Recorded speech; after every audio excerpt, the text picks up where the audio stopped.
नमस्कार।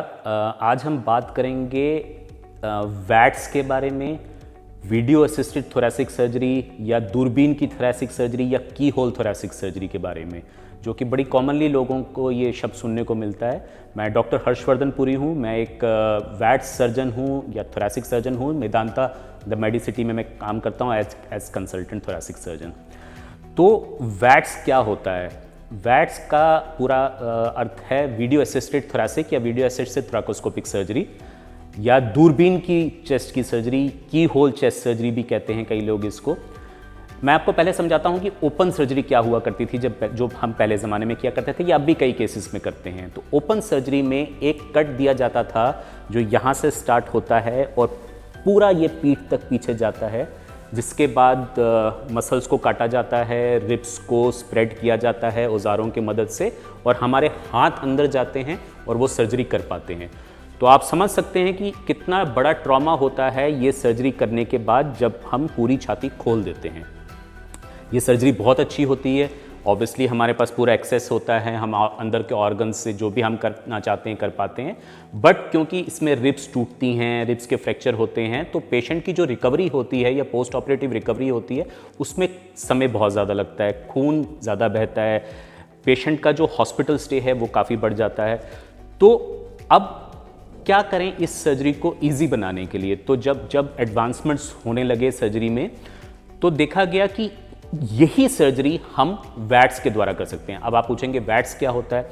तो वैट्स होता है दूरबीन को छोटे छोटे 3 या 4 छेदों से डाला जाता है। एक छेद में दूरबीन जाती है और बाकी छेदों में हमारे औजार जाते हैं, जिसकी मदद से वही सर्जरी जो हम ओपन में किया करते थे अब हम उसको इन दूरबीन और औजारों की मदद से कर सकते हैं।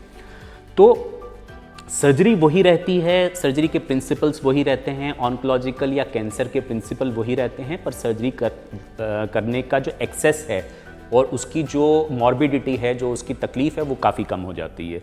ये पिछले 10-15 साल में डेवलप हुआ है, हमें इसको सीखने में काफ़ी समय लगा, लेकिन अब हम इसमें निपुण हैं। हमारे सेंटर पे ये सर्जरी बहुत कॉमनली की जाती है।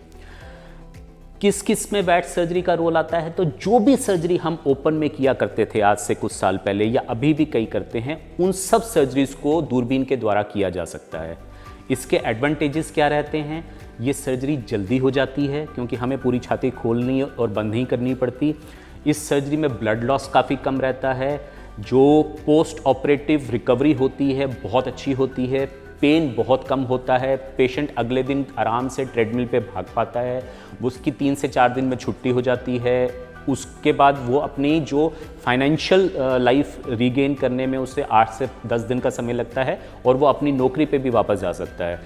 तो हमने देखा कि जो सर्जरी कुछ 1-1.25 महीने के अंदर पेशेंट रिकवर हो पाता था, वो 5 से 10 दिन में रिकवर हो जाता है। यही एडवांटेज है वैट सर्जरी की।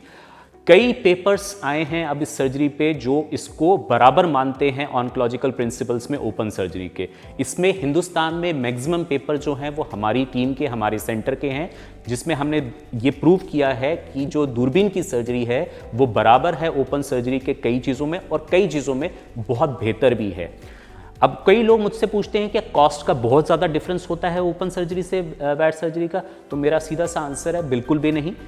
कॉस्ट का बहुत ज़्यादा डिफरेंस नहीं होता है।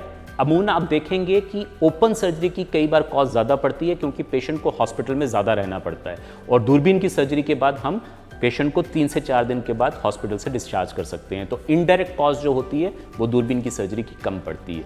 और भी कई भ्रांतियाँ हैं वैट्स की सर्जरी को लेके, क्या सर्जरी पूरी की जा सकती है? तो जो कुछ ओपन सर्जरी में हम कर पाते थे और करते हैं वो सब कुछ दूरबीन की सर्जरी के द्वारा किया जाता है। Thank you. नमस्कार।